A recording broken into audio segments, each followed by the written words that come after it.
Hey, this is Tom Glunt, the director of Strafe. And Stephen Rainey, lead programmer. So we're about to jump straight in here, straight into the hub. And you're already posed with your first option. You choose the short-range shotgun, the mid-range machine gun, or your long-range railgun. We're going to use the machine gun for this demo, but we're really trying to balance the game for any playstyle. It's also really important for us to try to get the graphics as photorealistic as possible, and I really think it paid off. So in here you can see just the real computing tech that we have in Strafe. A lot of these computers are real simulated computers that are mining Bitcoin or just calculating pi in the background. Well, you can see in the back we have our star map that is completely accurate to everything that science has currently discovered. And let's jump straight into Icarus.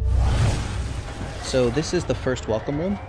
You see, the dead cosmonaut in front of you, and that white box will be our ammo once it's finished being designed. So this area has 3 different potential branching pathways. Oh, right off the bat, you're going to see a quick glimpse of our barrel mechanic. We'll explain that a little more later, but it's really cool. And that was a really good time to use it just since we didn't have any aggro yet. Right here you can see a glow bright, creating an environmental hazard off to my right. You have to be really careful where you step, and I totally stepped in right there. And it's just a really dangerous world you have to be aware. And in here you see a lot of projectile enemies. Any enemy in Strafe that has a gun or is firing at you is projectile based. That way it's not hit scanned, you don't feel wronged if you are hit from a far away distance. It allows you the chance to strafe around their fire and really just have fun, kind of try to bring that shmup mentality to... And here's a big fight. And it's important to note that I do have infinite ammo and I'm in a large clip size that you wouldn't normally have at this point. But that was just a really good example of having to really choose which targets to go for first to make this fight go for me. You can see a metal crate on the floor there. That's our power-up crate. It's a pressurized crate that when you shoot it, up comes the power-up and you can grab it in midair without having to slow down. We want to keep Strafe as fast as possible so that you can just really speed right through it. And if you are a fast player, if you really like speedrunning or whoever just interested in the idea, you kind of live those fantasies with Strafe.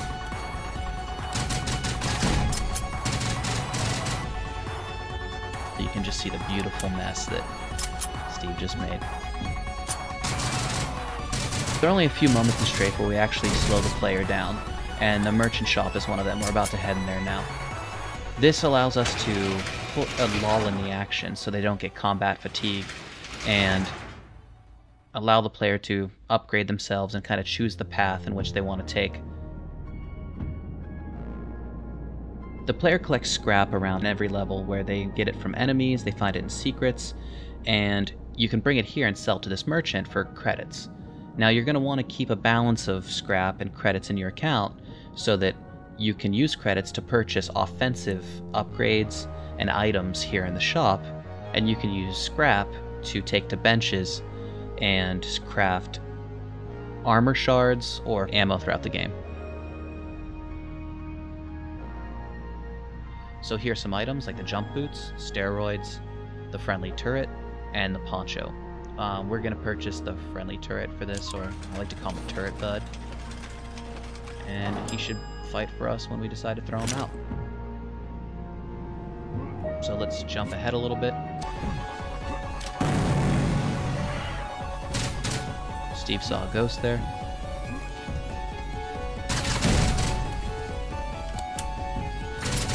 And this guy just gets totally shredded. It's beautiful. In this room you can see there's a hive and there's a lot of glow brights coming out.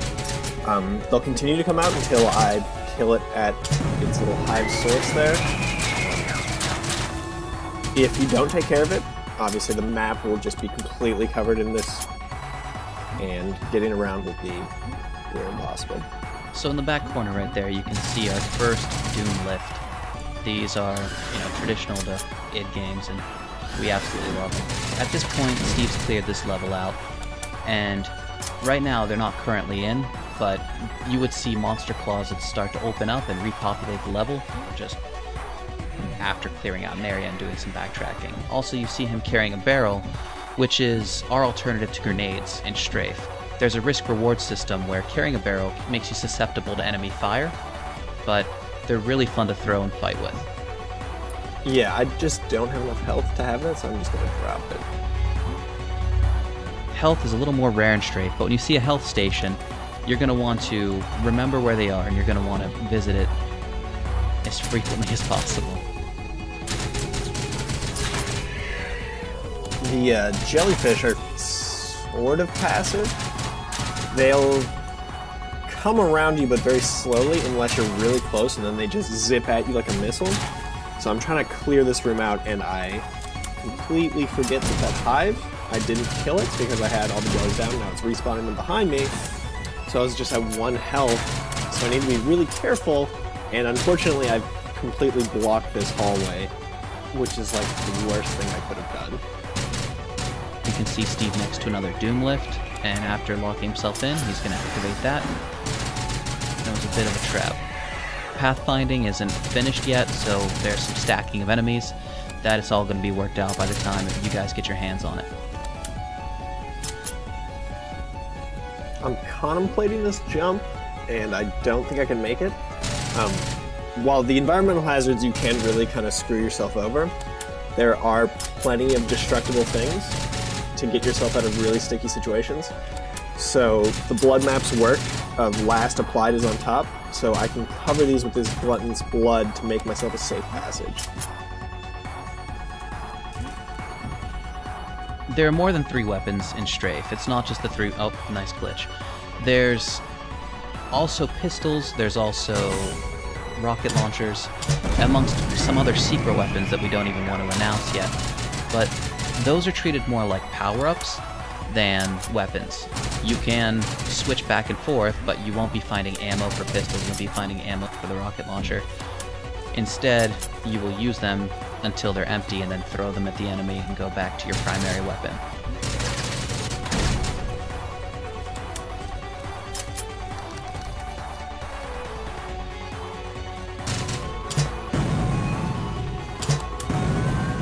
This is a really hairy situation, and I'm kind of regretting not getting the jump boots. I probably could have dropped my friendly turret there and jumped on its head, so I didn't have to go up the staircase part. That was super dangerous, but hindsight's 2020. I can't get to the hive, so if you guys want to know what a coward looks like, there you go. Right now, the enemies aren't fully balanced. Things like the turrets, they will be a lot stronger and a bit more of a bullet sponge and harder to kill. We really want them to be an intimidating enemy to run into. We see a stalker run in, which starts shooting some volleys at me. Stalkers don't really want to be close to you. They try to get like a nice vantage point and just kind of blast you. The stalker's firing mode won't be as consistent as the turrets. And if you notice, the Uber Gore-Tech has allowed all of this, the jibs and all the blood to stay, and you're really just painting these levels red. Just really giving yourself an ownership of the level. You leave your mark. And I get stuck reloading here, so I try to drop my friendly turret to pull aggro, and the other turrets seem to kill it really quickly. I sort of had a bad choice there. It's really important to pick a spot for it to set up. So the exit is another area where we slow the player down a bit. The exit door moves really slowly, so if the player just decides to run for the exit, they're going to have to face the enemies they kite along with them. So once you can sneak in, you get to look at your stats. The exit tube shows up and you can move on to the next level, or you can take in your statistics, you can hit a button, lock the door behind you, and stop the timer. But if you did a bad run, you don't want anyone to see it, you can pop the screen, turn that stuff off. Thanks for checking out this pre-alpha gameplay video. This is the first bit of gameplay we've shown for Strafe. I hope you enjoyed it. It's going to get a lot better. We're going to add a lot of stuff to it, but I think it's really exciting already. So please stick with us, please give to the campaign, and I hope you're as excited as we are. Bye.